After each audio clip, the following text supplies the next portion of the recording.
Hi, Missy. Hi, Missy. It's Beth and Lee here. Hope your week is going well. I bet it is. Well, if her work has anything to say about it. I know. Boy, I love how you did your templates on your work, and it's just so pretty and perfect. You know, you have no idea what we get in for assignments sometimes. It's just amazing. Yes, we get a lot of abstract thoughts, and we get... But what's really good is the wonderful work that's in those beautiful It's true. No, layouts everything that is she did. wonderful. It's just that she did a wonderful job as far as laying it out.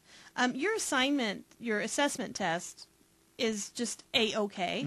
Absolutely perfect. Don't got a lot to say there. Yeah, you're really right on track, and you're understanding what is being taught to you. We have a couple of little comments here and there on the stuff that you sent in, and it is so very normal when you don't know what your purpose is, and you ask for your purpose, and you sit still, and you fall asleep. Well, I don't know if... It happens a lot. Missy, I don't know if you listen to the radio show every single week on YouTube, but it's show number 32 or 33, somewhere in there, and you can read what the caption is. One of them is about, I fall asleep when I manifest. I know. And I'm telling you, we do it too. And you know, and when you get so relaxed and so when you visualize, wonderful, you'll. So it's kind of a two-edged sword, isn't it? So. But you know what? I'm going to tell you something. The way you placed what your purpose was on your paper, when I read it, I got goosebumps. I truly got goosebumps. Well, and here's why. It's so wonderful when in the paperwork you keep saying, I'm not sure what my purpose is. I don't know it yet. Maybe that's what my life is for, to find my purpose. And then to actually ask the universe and it bring it to you. So what is happening is you're intentionally applying the law of attraction, which means if you are able to intentionally get an answer that quickly, honey, think about what else you can do with your whole life. So kudos. Yeah. That's wonderful. But there's a couple of trips, a couple things that can trip you up. That's right. And here's the good thing, again, and Beth, I noticed this when I read it, and you, without me saying anything, brought it up. The good thing, Missy, is you recognize it. You see? Right. For you to be able to say, well, I'm doing this, but this isn't working because, I feel this way because of that. That's telling us that you're recognizing what the issues are, and so many people don't do that, and that really is half the battle. Yeah, they say, well, this is what's happening with me. Yeah, fix it. And here's the thing, if you can figure it out, if you can figure out what's the problem, then you can figure how to assign the universe through the law of attraction to fix it. That's right. To take care of it. That's right. And so you're so far ahead of the game right there, and I don't want you to miss that. Don't lose sight of that. That's right. It's right. And, as we know, living with family is an interesting thing. It's a good thing, and it can be a not so good thing sometimes. But you also want to just observe what's going on around you.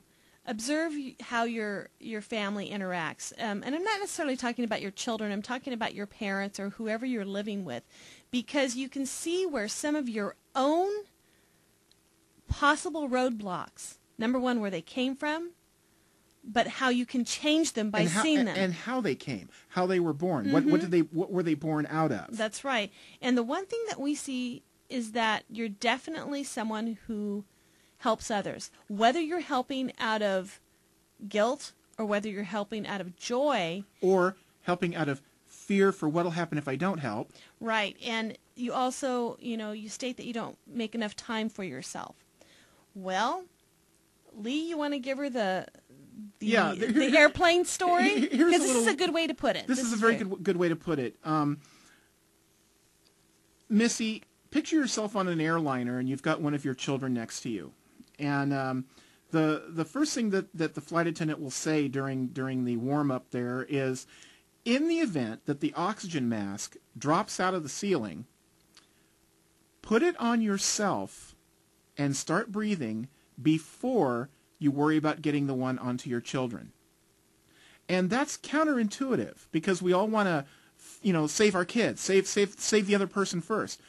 But if you don't do that, you're not in the position to save them. That's right. You see, you're not in the position to help them. You're not in the position to please them. You must get your own situation taken care of first, and then you've got bountiful, ample to share with them. Mm-hmm. So you've established the fact that you're good. Everything's great. Everything's fine. You've worked it out. You've got it all worked for your own life. And now, when you have that worked for your own life, you can then put the oxygen mask onto the others. Mm-hmm. And the best thing you could do for your children is letting them see, by example, how you are doing with your life, how happy you are with your life. For you, not for them first. For you first. Because when you start exuding those feelings and those thoughts of happiness and joy, well, think of the confidence it'll give the children.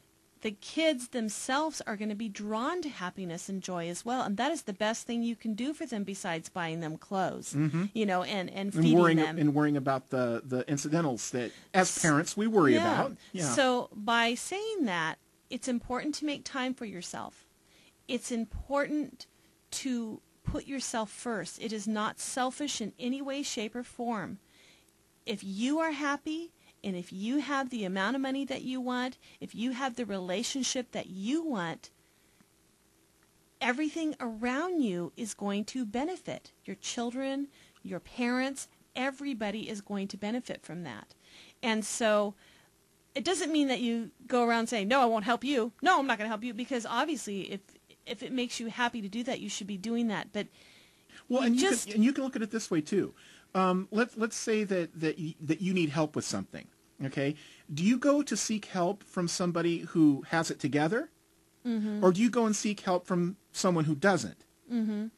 You know, and it's the same thing for everyone else surrounding you in your world. Mm-hmm. Who are they going to be attracted to, including from relationships to your own, you know, I'm talking about romantic relationships, and then your relationships with, you know, other people in your life, even friends and coworkers, and ultimately your children and your parents. Mm-hmm. You know, you've got to get that taken care of first. And you have to give yourself the okay to go and take care of that. And that's, I think, where you're kind of maybe a little hesitant. Mm-hmm. Because you deserve everything. That's what you're here for. You're here to create. Create what it is that you want. And, gosh, it's hard to describe when you're living and you're helping others, and you feel like you're being an enabler, and there's all these different things. At the same time, when maybe you don't think you have enough to do this with. And so you're feeling maybe not so great about yourself because of it. It's really important to start with you, the inner you.